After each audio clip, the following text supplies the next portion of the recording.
Hey, ladies and gentlemen, welcome to another exciting episode of MovieByte podcast. I am your host, Ruben, and with me, my brother in arms, The Russian. How you doing, bro? I'm good. Hello, everybody. Thank you for being with us. Still amazed every time that I see the views and the listeners we have on our podcast through all the broad platforms. Thank you for being with us. It just amazes me. As of today, we can proudly say that all of our videos on our YouTube channel have at least 50 views or more. Yay! So thank you to all of you, to the 68 subscribers that we have currently on our channel. Hopefully we keep on growing within a couple of months and years to come. We hope to continue to drive this show and keep doing this weekly for the entertainment of all of you. So, what movie are we going to be talking about today? I believe we're doing the Rob Schneider, what is it, Animal House? I thought we discussed, I thought we were going to do this Mel Gigolo. Yes, exactly. So, Zack Snyder, Watchmen. Tonight podcast is going to be about Zack Snyder's Watchmen. It's a movie which is incredible. It's beyond that movie making have done so far, and I'm really excited. I'm really pumped about talking about this. And one thing, when you send me the text like the other day when you watched the movie and you said like, this is my top 5, I was like, no, it's not. Like, there's no near, like, you can get it to top 5. And then I watched it myself and I was like, fuck yeah, this is so well done movie. And we always talk about scripts and things that would inspire the movies, but this is coming from the graphic novel, so it's a little bit different. Like, there was obviously the script, and obviously it was transparent to the novel, which is beyond outstanding. It's just awesome. And the way that they put it on the screen, it's glorious. Everything from the action to the storyline to the little romance they throw it in there. Yeah, it works. Like, to me, it works. For me, it's a movie that I saw this movie when it came out in theaters, and I liked it when I saw it. And with years that has passed by, every time I see it, I understand it better. And watching it last Saturday, to get ready for the show, I just I got the chance to finally go beyond the story and study every single character. And this movie it's a character piece. We got 4 big characters in this movie that each one of them has their own flaws. Each one of them has their story. And the way they all come together in this script to give you the end game of the plot is just amazing. And I feel like this movie changed the way superhero movies could be.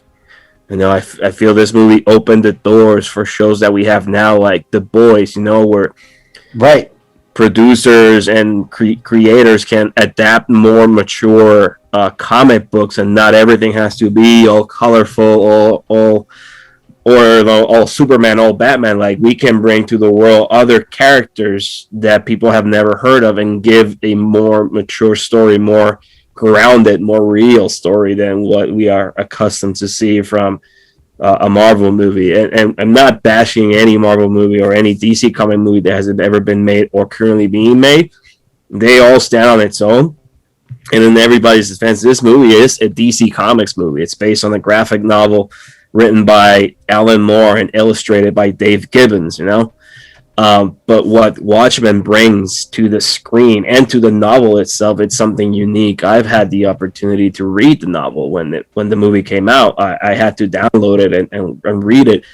And it's really cool to see how close the source material is to the movie. Obviously, there are certain things that are changed for dramatic purposes or to attract better audiences, etc. But like the essence of the plot is there when you compare the graphic novel to the movie itself. I really enjoyed it, and that's why I texted you. Is like, hey, you know what? I think I actually have to consider this movie a top 5 of my favorite list. I probably put it in my number 4. I'm still debating which one I'm gonna put number 5. I love so many movies, but I got top 3 that'll never change. But Watchmen. What is your top 3, by the way? So my top 3, obviously, my all-time favorite movie is Brandon Lee's The Crow. Okay, that movie has this, a special meaning to me, and I just love the message behind that movie. My second movie is Tim Burton's Batman. For me, that's what started everything. That's what gave us so far away. Yeah, that gave us what we know today as the Dark Knight trilogy. Without Tim Burton's Batman, we would not have a Dark Knight trilogy, right? And then obviously number 3 for me is Empire Strikes Back, episode 5 of the Star Wars saga. Empire Strikes Back. It was the introduction of something darker, more mature in the Star Wars universe compared to all the other movies they've done. And then number 4, I got to say Watchmen. And maybe it'll start climbing up the more times I see it. The funny thing about this movie is there's actually 3 versions that exist of this movie. The one that I saw on Saturday was the one that's on HBO Max for those who want to see it. That's the theatrical version.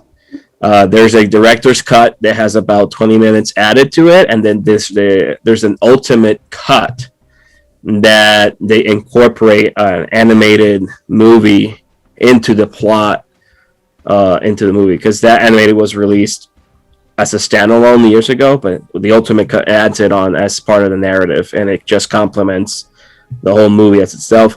I've seen all 3 versions. The best version for me personally is the director's cut by Zack Snyder. Those 20 minutes they add just adds more ground to the film. But yeah, so what are your thoughts about this movie? Like, what do you think Zack Snyder has given us in 2009 when this movie was released? Dude, like, to me, just starting point is the plot. Like, you cannot make a better plot than this movie does. You do not see the villain till the end. And when you see the villain and the villain explains his like intentions, it's like that makes perfect sense to anybody with any fucking logical intelligence. It's like, and adding to that before you continue, like, I love in that ending and that final scene, like that third act, where he's explaining what he's doing, right? His evil plan. And they go, evil. Oh, we're not gonna let you do that. And he goes like, do you think this is a comic book movie? Right. I already executed my plan 35 minutes ago. And I'm like, that's the thing that's you're like. And a shift from that line to like shit exploding on the monitors is like, what the fuck is going on? Like, what is this? Like, and for the world, his plan is being executed, and we are seeing those little impacts, which are groundbreaking impacts, like on those monitors, and then you see the New York blew the fuck up, and you're like, oh shit, this just fucking happened. Like, Ozzy just made this real, right? And you're like, what the fuck? Like, you're not prepared as a viewer to this kind of twist. You're not prepared to see that the bad guy, again, quotations. Yeah. Because exactly, quotations, because prevailed, right? Yeah. For those who are listening or watching us quickly, I mean, the plot of this movie involves a group of mass vigilantes known as the Watchmen, who are now disbanded because pretty much in this alternate timeline of 1985, vigilantism is banned. United States won the war against Vietnam in this timeline, and Vietnam becomes the 51st state. And we have President Nixon serving his third term. All right, so going above what the Constitution allows you to do, third term in this timeline. And we have one of the main characters called Rorschach trying to investigate a murder of one of his fellow group mates, the comedian, right? And this is where the plot starts taking, where he starts to slowly uncover that there is something more than someone just killing mass vigilantes. And then he, in a way, gets not partnered up, but like destiny brings them together with the remaining Watchmen, who are Night Owl, played by Patrick Wilson, Silk Spectre, played by Malin Åkerman, and then you have Ozymandias, played by Matthew Goode, who is slash quote the villain of the movie that you find out at the end. Again, spoilers. I mean, this is 2009 movie. If you haven't seen it, you're behind. But yes. So back again to the plot. Like, what the first time you saw this movie, what did you felt or analyze through it? The first time I saw the commercial for the movie, all right, I was like ready for some kind of like Iron Man type of shit. Even though I believe these movies came out at the same time. But I was ready to see something like really light, something entertaining, and nothing that I would think about, nothing that I would like dug my intellectual teeth in. Not that I have much intellect, but just, that will involve around breaking bones and kicking faces. That was my assumption when I went into watching this movie. But it really quickly changed the perspective. From the opening scene when the comedian gets his shit kicked out of him, like I saw the Snyder's approach to the filming action scenes. And obviously we seen it in 300, sorry. 300, yeah. 300. Like that was an incredible movie. And here it was like wide opening. Wow, you can do this with just people punching each other. And not until The Raid was released, another great movie, maybe sometime you can't really talk about The Raid because it's just the action throughout. But in comparison to what cinema can do to action scenes, that was my first take on the comedian scene. And as the movie develops, like you start analyzing these characters, as you mentioned, to what is their desire to be there for, right?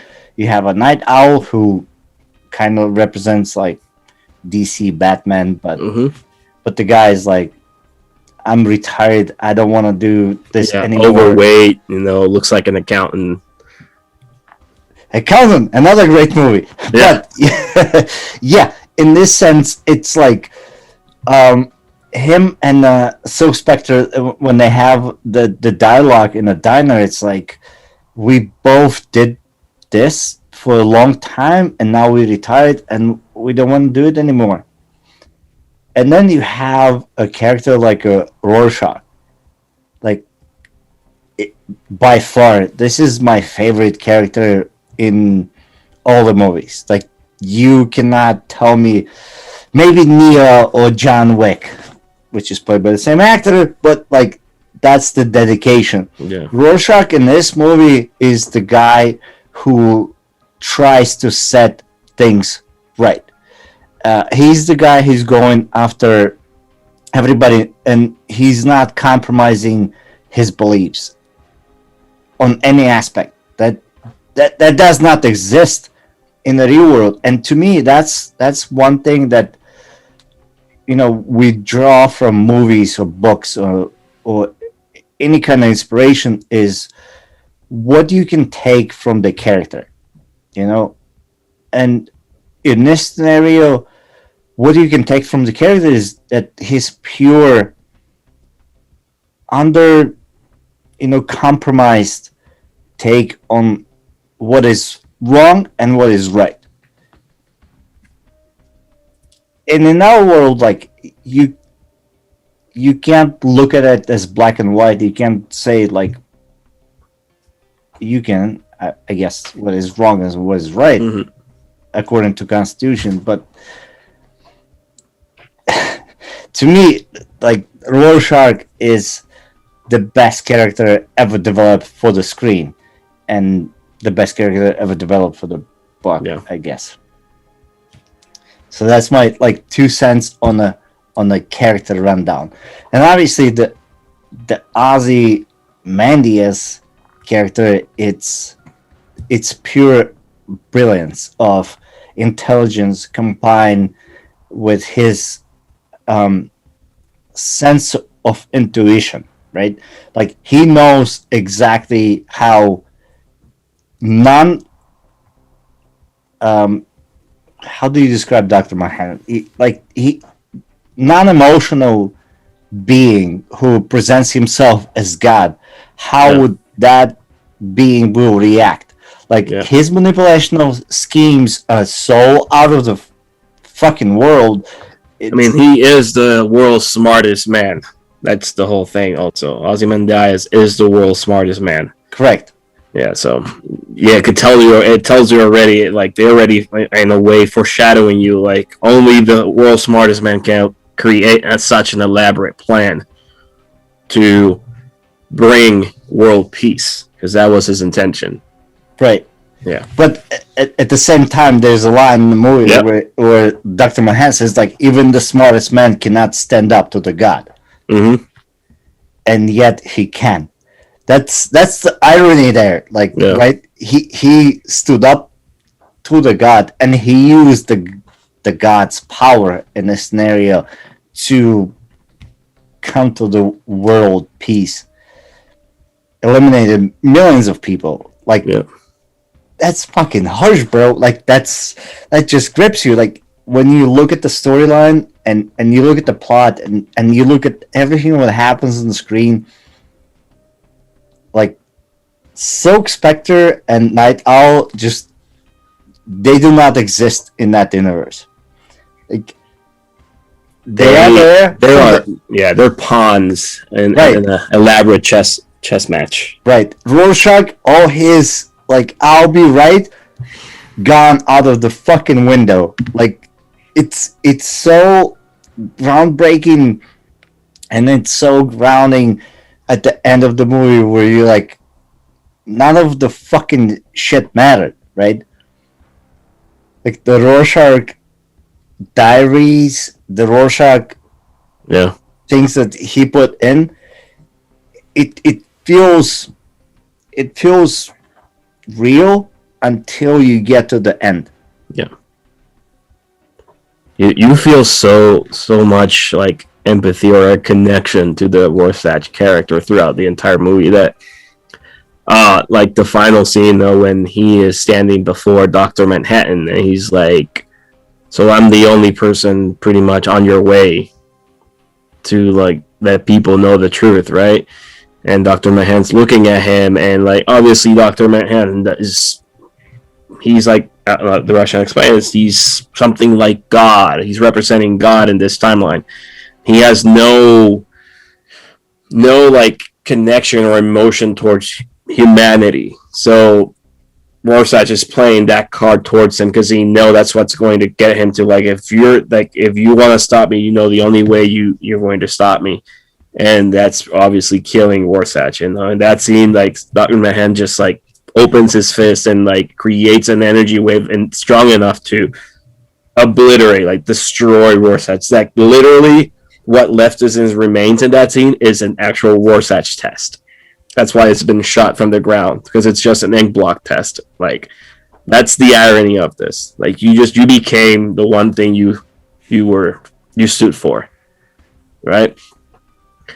But, like, the character itself, like, Rorschach has, like, it's a character that has flaws, and you see that in the movie because this movie has it's a non-linear narrative. They blend in the present, the past, and the future all together with all these characters. So you got to pay attention to it to follow the narrative. Because you're gonna find yourself like a little bit confused the first time, because I did. It only took me like watching this movie like a second or third time to finally understand how the narrative was playing in this movie. But you find out that Rorschach is a character that has a troubled past. No, he could have been anybody in the street that grabs a mask and starts fighting for the little man. He comes from a troubled childhood, and a mother that was abusive, that was pretty much the town whore. That was how she would make a living. She never wanted Rorschach as a kid. There's a scene where she's like, I should have had an abortion. That's pretty strong to tell a kid who is like 10 years old and he's watching you doing what you're doing, seeing man after man coming in and out of your door, right?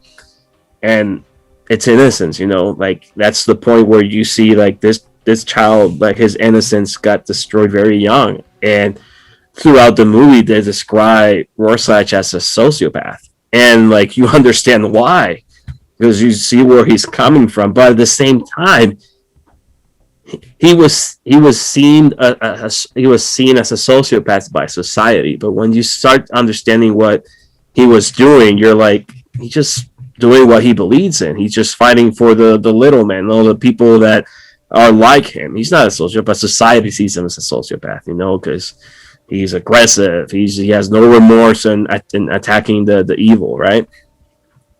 Then you have the comedian, another character that is so troubled and just hides his trouble and his emotions through his rugged exterior. I'm the comedian. Like that's the punchline, right? I'm the funny one. But deep down, like in the movie, you see that that's the irony. Like he called himself the comedian, but he carried a sadness inside of him that eventually just tore him down. Like he attempting to rape the Silk Spectre, like the first Silk Spectre, but then later on finding out that the second time that they actually had a relationship, came out Silk Spectre 2, his daughter, which she never found out while he was alive. She found out because Dr. Manhattan tells her later on in the movie through a flashback that the comedian was her father. And she grew up hating this man because her mother always hid the truth.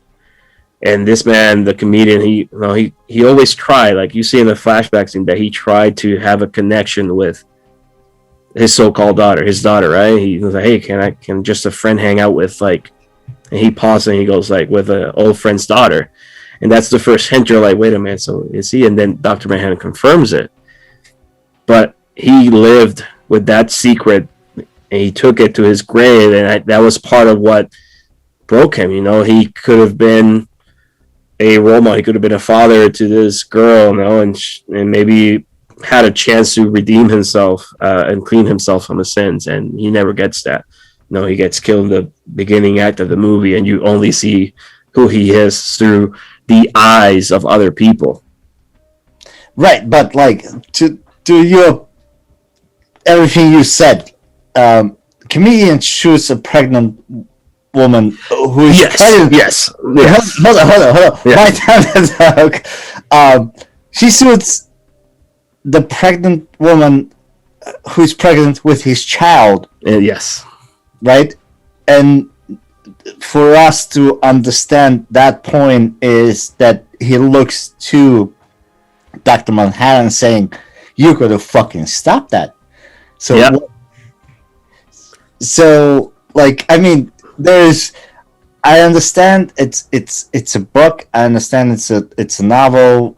I understand it's a movie, but like, who the fuck would do that? Like, who the fuck would shoot a pregnant woman who is carrying your fucking own child? Like, there are a number of sins you can commit, right? Like, but that's up there. So when you talk about redemption, like, no. I pass. Like, comedian has no fucking redemption. Like, if that's a story that is being taught to us, comedian lost his redemption a way fucking long. So are you saying he could have not regret his decision in his past life? Regretting, yeah, sure. Everybody can regret. I'm fucking regretting opening this beer, but I will fucking open this beer because we're almost at the St. Patrick's Day. So here you go, Guinness for everybody who is watching us. Shout out to Stevie. Because he'll probably take a shot with you when he sees the beer. But yeah, I mean, Stevie's not Irish, but anyway, yeah. But he drinks Guinness. But anyways, back to like so my point is that within time, all these sins, you create a guilt, and it showed. Maybe when he committed them, he didn't care, he didn't give a fuck, and you ask who the hell would do that, and I mean, again, so a sociopath would do that kind of shit. Right, someone that has no regards for human emotion, and it's funny, like the irony in that scene, because he turns to Dr. Manhattan, and he goes like, "You could have turned that bullet into something else, or the gun to something else, and you didn't do it." Right, and he tells us like, "You lost your sense for humanity a long time ago," like right in his face, and he walks away. So. But him, like maybe all this stuff that he did, because obviously through the movie they show you that he was working for the CIA and he was the one that shot JFK. All right, and he committed. Adding to my fucking arsenal, like you're just adding. There's no fucking redemption for that guy. And as he grew old, and he realized that a human being has the ability to, at some point in his life, to feel regret for decisions that have cost him big things in his life or sacrifices that. Like for him was like he never got to acknowledge his real daughter, right? That's probably one of his biggest regret that you might see in the movie.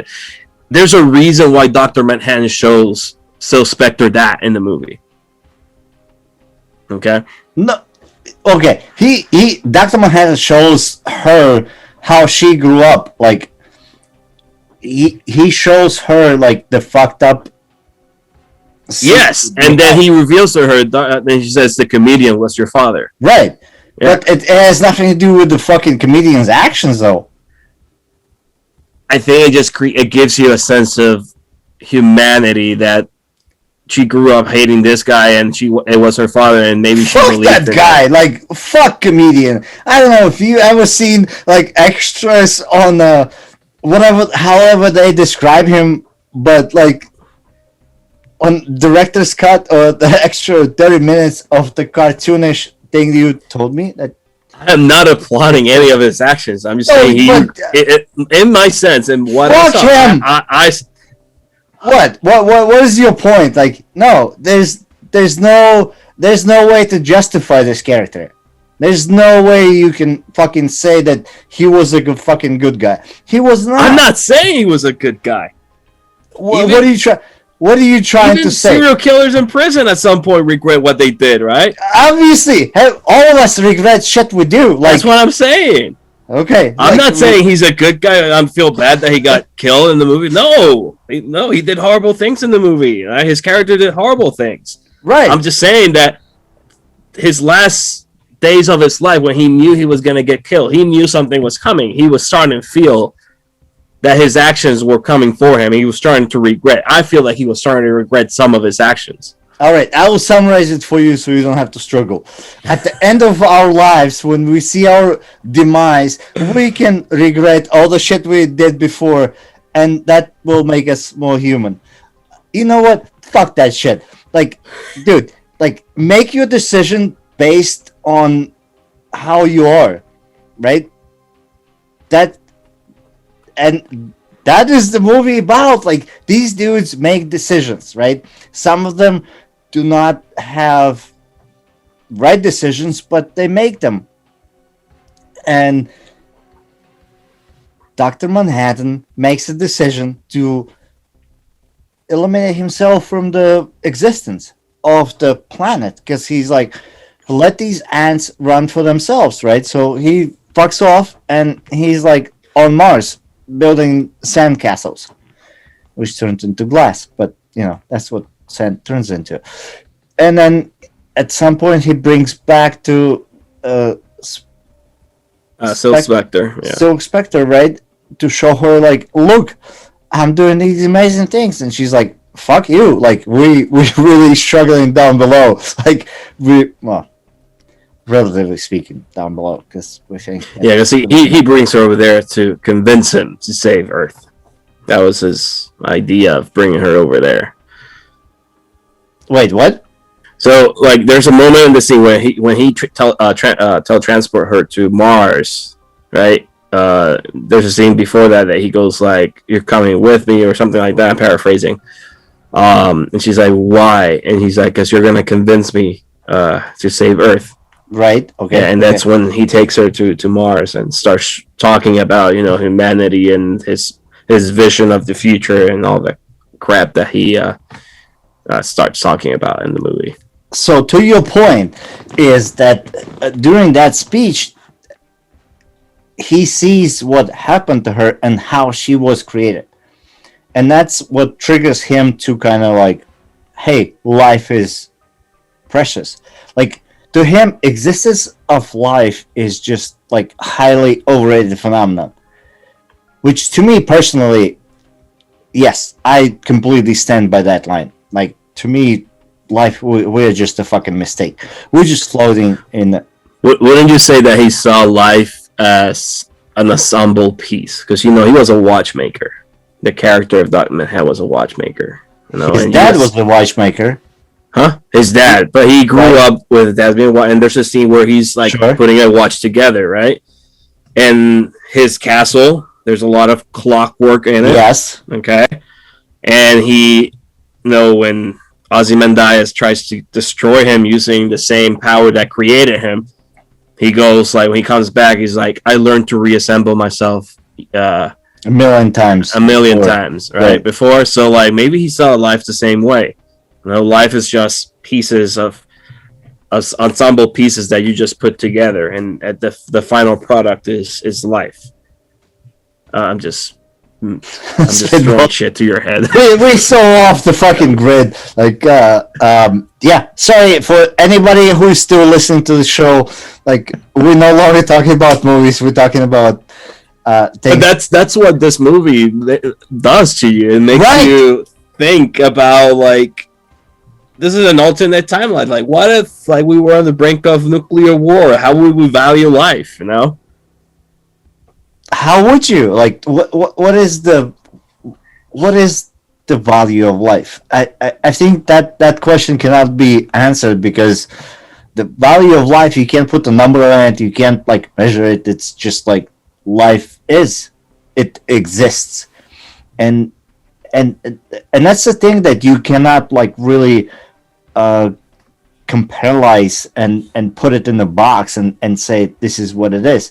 I think this movie is like a really clever magic trick. Like, it lets you to view what thing can be done by people, and those people can be called heroes, like in the sense of the comedian, right? And then you kind of like reassemble your own beliefs, like what is good, what is bad, what can be sacrificed for the peace, and how much life is valued if you can throw millions of lives away, according to this story, in order to balance billions of lives. It's a deep fucking it's a deep question. It's a deep movie. Yeah. Like, and I'm not going to be the one who's going to be pointing fingers at any specific particular moment, but I'm going to point in some fingers at some specific moments which made me cringe, which made me to be invested in the characters. Like, some of the things which are done in this movie, and we mentioned a few of them, are never been done before. And since we're doing movie bites, like, we're gonna have to fucking dissect this shit. Like, having a little girl's panties in a tourniquet, like, that's fucking cringe. Having a little girl's leg chewed by the dogs, that's cringe. Like, that does not compute. That does not happen. You do not fucking put it on the screen. Yeah. Never been done before. And it's done in this movie, right? And that's something which shocked me at first. At first I didn't even register that shit. Like, it flew over my head. But rewatching it, every time I see it, I was like, Zack Snyder, you beautiful bastard. Like, you did it. Like, that was your decision. That was your creative decision to put it out there and to kind of shake us awake, to understand that there are gruesome things happening out there in the world, and whatever you can do to stop them or prevent them or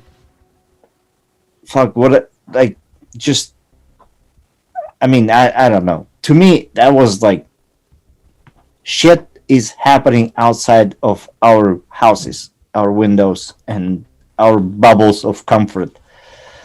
So that was impressive to me. As you mentioned, the almost rape scene, again, in the same fucking movie, right? Killing millions of people in the same fucking movie. So when you talk about the plot and you talk about the shit that you can put on the screen, like, name me one other movie where all of these elements exist. Not in a superhero movie. Not in that genre. Name another movie. I mean, not. No, I get what you're saying. Right.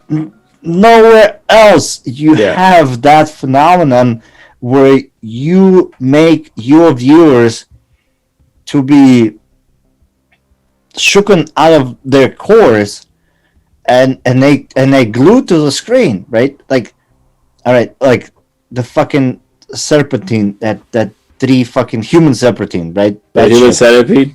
Like, never seen it, never will, but I understand the concept, right? Yeah, I saw that movie once and that's it. Like, I would not watch that shit, like, 2 girls in a cup. Like, I would not watch that shit. Like, I understand the concept. Yeah, it's gruesome. It's fucking disgusting. It's there. But I'm not gonna watch it. In Watchmen, you put... I mean, I'm shivering just to say the fucking words, right? You putting the little girl's panties in the fucking chimney. Like, what the fuck, man? Like, like how disturbing that is. And that's your character. That's fucking Rorschach. That's the guy who has to deal with this.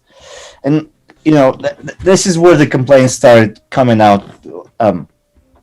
The dude who plays the killer of that little girl and owner of the dogs, bro, like, he's so fucking pathetic. Like, he does not portray the character. I don't know who fucking casted him. They need to be fired. Like, they needed to cast somebody more evil. Like, yeah, I mean, again, they're not gonna focus that much on him, given that, I mean, that's... But he has, like, a speech! He gives the fucking speech! I mean, it's just a flashback scene to give you an understanding of who Rorschach is. Of why he became who he is now. Ruben, so, yeah. I need to complain about shit. You do complain There about has to be things that I need to complain about. And this is one of the things. Right? It's the little things. It's the little things what matter. Right? Yeah. If we're gonna put this movie into top 5 of your top 5 movies, which, you know, I'm gonna say it's climbing up there, but it's never gonna reach Hell, High Water or Gravity. Like, let's just be fucking clear about that. Like, those are untouchable or rounders, you know. Like, that's neat. I'll give you rounders in Hell, High Water, but not Gravity. Sure. You can explain your despair of Gravity into the comments of the previous video. Wait, which one was the previous? We did. Fuck, I forgot now. A Wrestle with Dogs After Gravity. Like, so, 2 episodes behind. Right. 2 episodes behind. Look, speaking of like, so, we've gotten so deep into the story, but this story would have not been driven if it wasn't for the magnificent performance of the actor behind the characters themselves. So, first of all, Rorschach is played by Jackie Earle Haley, who never got any action afterwards. What the fuck? He did some roles. He did some projects. I had to look it up because I was like, where has this guy been after this movie? No. He did some movies that they just never be successful. One of them at least they could have cast him in the bullshit fucking Watchmen HBO. Well, he was in. Obviously he played Freddy Krueger in the Nightmare on Elm Street remake. He was in Shutter Island. He was. Yeah, right. He was in Shutter Island. Yep. I said the same thing, and I was like, really? He also was in Alita, Battle Angel. He plays a cyborg. I mean, it's an animated. But Jackie Earle Haley, who pretty much was the only actor that knew about the Watchmen graphic novel, he knew the source, and he campaigned for the role of Rorschach. He wanted that role. And he nailed it. Like, perfect. I don't think anybody else would have been able to play that role. Right? Yeah. And he was coming from being nominated from a movie called Little Children that starred Kate Winslet and Patrick Wilson. I believe in that movie he played a sex offender that lived in the neighborhood. And now he's killing them. Exactly. So he campaigned for this role, and Zack Snyder casted him in Rorschach. Probably one of the best casting that exists in movie history to date right now. Among a lot of characters out there, but I think Jackie Earle Haley was born to play Rorschach. It's the same way as many other actors are born to play many other roles. Like, for example, Keanu Reeves. Like, you can't recast Neo, you can't recast John Wick. He was born to play. Whoa! Will Smith's supposed to be playing. Right. Yeah, I don't think The Matrix would have been The Matrix if Will Smith. And I'd say Will Smith's a great actor, but yes, Keanu Reeves was meant to be Neo, and then and now we have John Wick as well. So sure, I'm really excited about Nobody. Like, I'm looking forward to see that. I do want to see that. The other character, another actor that is fantastic, and it's a shame because I consider him a very, very underrated actor. He doesn't get enough credit as it is Billy Crudup, who plays Dr. Manhattan. You see, like, to me, he's great. He's great in a lot of things, but like, he kind of gets mauled in with a lot of typecasting, like him and the guy from the Batman, the original face guy, Michael Keaton. No. Adam West. No. The guy who plays the Scarecrow. Cillian Murphy. Yes, right. Like, yeah. They look the same. And I mean, I don't know. He has just like that, like, go-to face, like. Which, so, for those, Patrick Wilson has the same fucking face. So I don't know how. Yeah, but again, Patrick Wilson. I mean, he's done a lot of big projects, and his face is very familiar now. He's been in the Conjuring movies. He was the villain in Aquaman. He's done a lot of movies. But like, for me, Billy Crudup, before Watchmen, all I could picture, because you're probably gonna hate me for this, but I didn't remember him in Almost Famous before Watchmen. What? What did you just fucking say? I knew you were gonna hate me about it. Fuck you! Like, that is his fucking fault. I remember when I saw Billy Crudup in Dr. Manhattan, all I could think of, like, oh, that's the guy that played the bad guy in Mission Impossible 3. I totally forgot he was in Almost Famous. I did. I'm sorry, I did. Dude. By the way, Almost Famous, great film for anybody out there listening. If it took me a while to convert you to that. It's a great movie about music, about life, and how everything blends together with those two things. Check it out.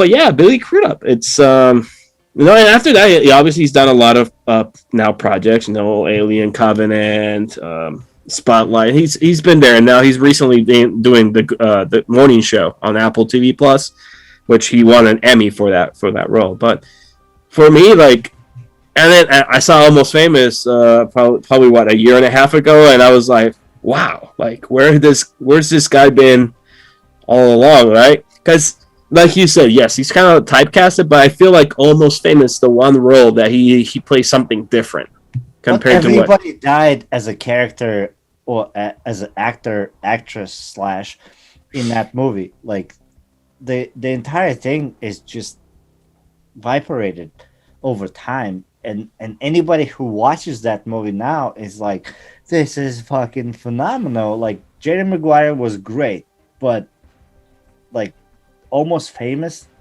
it just blows everything out of the water. So to me, like that's again top 5. If we're talking about top 5, we might have to do a Cameron Crowe movie, and we might have to do Almost Famous. We might. We're gonna talk. We might have to do like 5 episodes on Cameron Crowe, because like Almost Famous, Vanilla Sky, Jerry Maguire, like. Right? Yeah, so that's calming people. Besides fuck Jerry Maguire. Everybody knows Jerry Maguire. It's a great movie. Tom Cruise is phenomenal. Renee is exceptional. But like, you go to Almost Famous and you go to Vanilla Sky, that's when the people can ignore those movies. Like, we need to start talking about shit that people ignore, because those are the movies that, like Watchmen, people ignore the shit out of this movie, and I think what, you got me motivated. I think the next episode we should do Almost Famous. Next episode we're gonna do your bullshit 1917. No, we can postpone that. Let's do Almost Famous. I kind of want to rewatch Almost Famous. Oh, so now we're gonna just do the episode based on what you want to rewatch? Yeah. Fuck that. No, 1917. Well, I'm not the host, but. See, I should have control about that. It's like, fuck that. Okay. No. Yeah. But before we wrap up, we're wrapping up. Where the fuck are we going? We just started. Do you have anything else to say about the damn movie? I have everything to say about the damn movie. So what do you want to say? Like, we were talking about the character. We were talking about the performance. We highlighted Billy Crudup's and Jackie Earle Haley's performance, which, in my opinion, are the top 2 characters in the entire movie, and then. Obviously, because Night Owl and Sally Spectre, Syl Spectre are like secondary characters, and the comedian's just the driving force of the movie. But like Dr. Manhattan and Rorschach are like the 2 things that drive the story and drive what like Watchmen is. I think if it wasn't for those 2 characters, Watchmen didn't exist. There are a few things we did not touch. First is the gorgeous one-liners. Like, you're gonna look at the one-liners in this movie, and you're gonna fucking blow your load. Sorry for all you ladies. So graphic. So fucking graphic. Like, the time that Dr. Manhattan explains his first fling, she passes me a cold beer, and our fingers touch. Like, bro, like, that had me shivered. Right? Yeah. So one-liners out there, if you watch this movie, watch it with subtitles, because you probably gonna miss the one-liners. Another thing we have not touched is upcoming Snyder's Cut. Like, we're gonna have to. If you would have let me finish, that would have been part of the wrap-up. But you always have to complain about something. As long as your wife lets you finish, we're good. Sorry, honey, if you're listening to this. Go! You see, now blushed. I thought you were gonna say something. I'm done. I'm always finished by myself. Go. What's your favorite like line in the movie, if you can remember one? Like, what's the one line that you can like quote and say like, this is the one that makes the movie for me? Like, okay, so the most brilliant line in this movie is the Rorschach line. And it comes out in the first like 5 minutes of the fucking movie. It's all the whores and politicians will look up and scream, "Save me." And I say, no. Like, I gotta say, Warsash has the best lines in this movie. he does?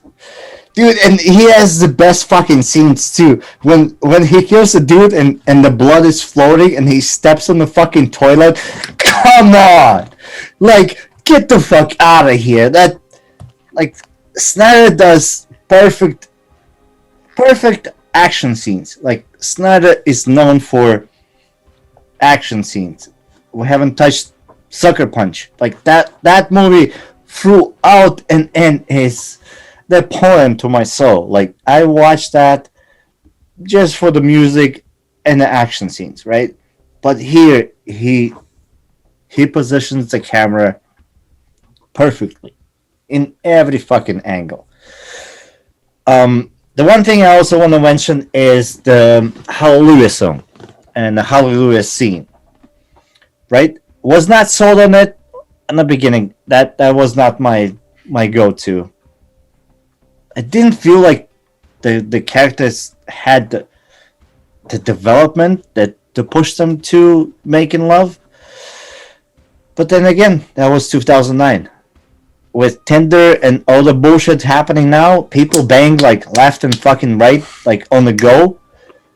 And another aspect that Hallelujah being the favorite song of his late daughter, she was still alive during the movie and the production, but you know, now it just fucking seems, it's just sad. That whole fucking scene is sad. It's sad from all the perspectives. I believe it's, and I'm all for tits in the movies, you know. But that, to me, that scene just seems unnecessary. And again, I agree. Complain about shit which does not need to be complained about. No, I agree with you. I felt like that scene doesn't do anything for the story. No, it does not add anything. It does not make their relationship I better. feel like probably the studio at that point was like, Snyder, you need to change the pace of the movie. Like, it's getting too grim and too dark. Like, you need to add on like a little romance. Romance. Well, you know, throughout the movie, they're playing this idea of Night Owl and Silk Spectre coming together, right? Because she's frustrated with Dr. Manhattan, and she comes to, you know, Night Owl to talk to him. He's the friend who gives the shoulder for you to cry on, right? But in reality, he's the friend that's trying to like get in your pants because he has things for you, right? You know, he's trying to get out. He's trying to get out of the friend zone. No? Well, to your point, the Silk Spectrum Spectre to she comes before that. Yeah. When Dr. Manhattan pleases her. You missed that part.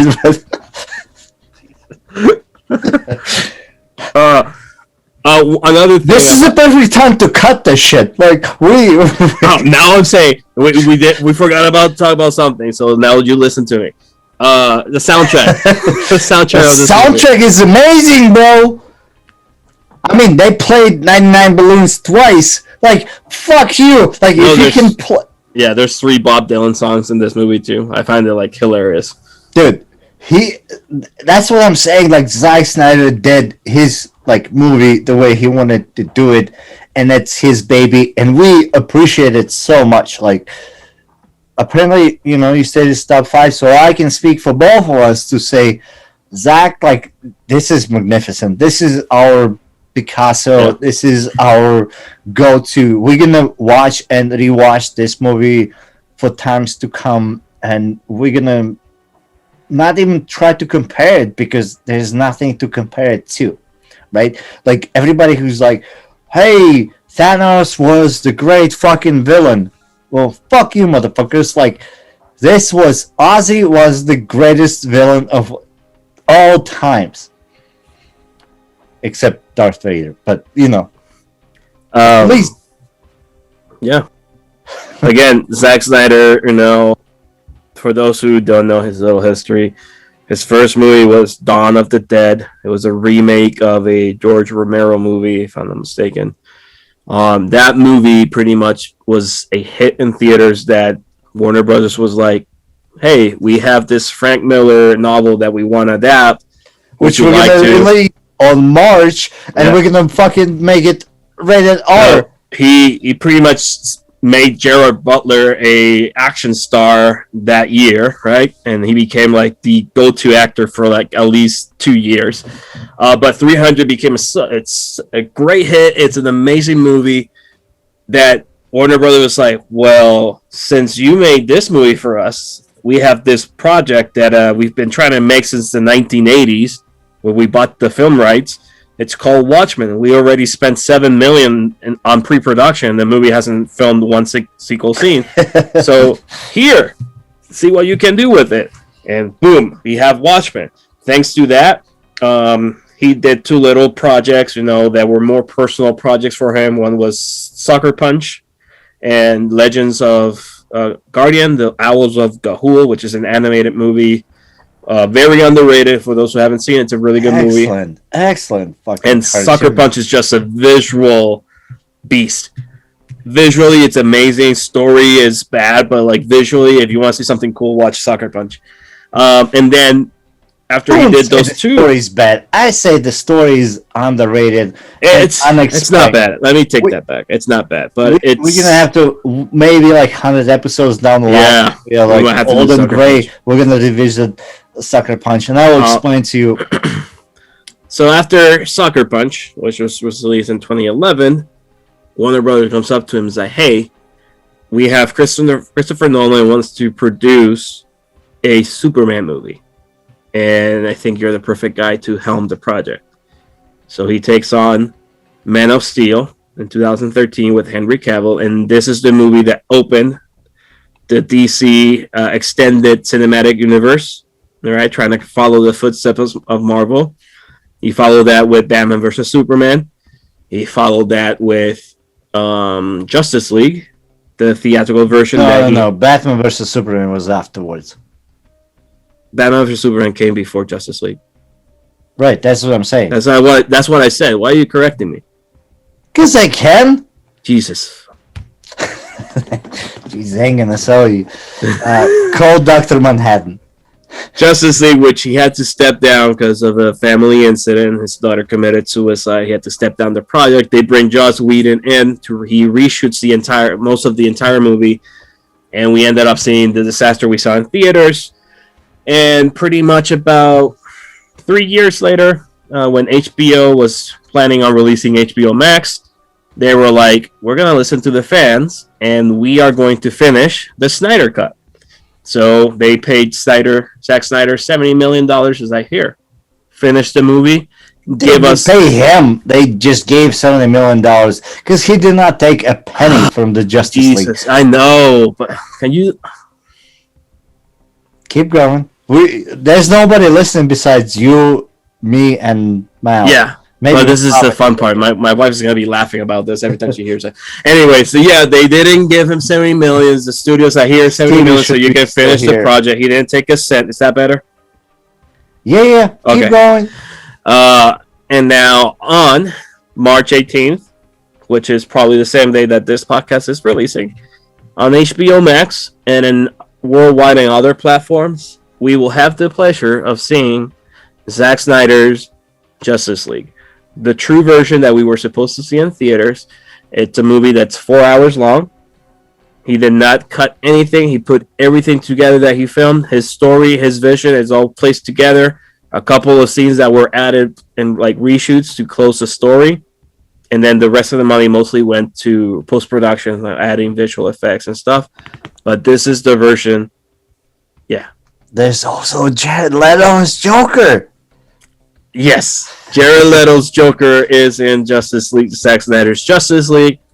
So, March 18th, Zack Snyder's Justice League will be available for the pleasure of all of us. People think we get paid for this shit. Like we don't. We just we're fans. We don't. And that's the reason why HBO, give us some fucking money. Hashtag HBO Max. We gotta start tagging them and shit like this. So that's the reason why we picked Watchmen. today for today's episode in honor of Zack Snyder, because this is the movie that pretty much gave us like the reality. Like there could be superhero movies out there, or this genre can be grounded, it could be real. And thanks to this, we have shows like The Boys. Deadpool would never be made without. Yeah, I agree. Without the fucking Watchmen. Logan would have rated R. Rated R, right? Rated R. Thank you, Zack Snyder. Movies can be fucking made, bro. Yep. And he did it all. He put every R-rated thing in a fucking movie, and he made it work. That is the beauty of this movie, that it works. So thank you, Zack Snyder. If you ever come across this podcast, oh, dude, ever, and a trillion, you would never watch it till the end. Thank you. One can dream. One can dream. Yes. I got nothing else to say about this movie. It's an amazing movie. I think if anybody's still listening or watching, thank you guys. Thank you. We had fun. I had fun on this. I was excited to record this. I haven't felt this excited since we did like 7. You know, right? Yeah, like I was prepared for this. Like I really love this movie. So again, the next movie, nobody loves it. We all hate it. And I love it. So it's going to be a debate. So we're going to, next episode on MovieByte, we're going to discuss Sam Mendes' World War I picture titled 1917. We're going to talk about the technical aspects, what that movie is for me, like why is it important, why do I enjoy it, and why does this guy hate it so much. To the left. You're to my left. Okay, I don't know if you're to right. So if you're to right, so this guy doesn't. Okay, I'm gonna see if I can get one of my buddies to join us so he can talk about the against me. You see the cinematography. We're getting more people. Yeah, I mean, eventually I gotta replace you if you get deported or something. They still have internet in the places you get deported to. Don't they charge you for that over there? Like I can go to the internet cafe, a cyber cafe. I'm not going to discuss how I'm going to make money if I get deported. But I'll just send you whatever we're making from the podcast. Whatever we make from the audio podcast, I'll send it to you so you can pay the internet and run. The 6 cents we made. All right. So thank you again for all the listeners and followers, everybody that has subscribed, to the 68 subscribers we have on YouTube. Thank you so much. For the 50 plus viewers that have seen our videos, thank you. We did not expect that at all. Thank you for the feedback. Continue giving us feedback. Thank you for the comments. Giving us comments. Like, just let us know how can we do better, and we'll see you next week. That's all I have to say. See you next week. And go watch Watchmen. Okay, it's on HBO Max.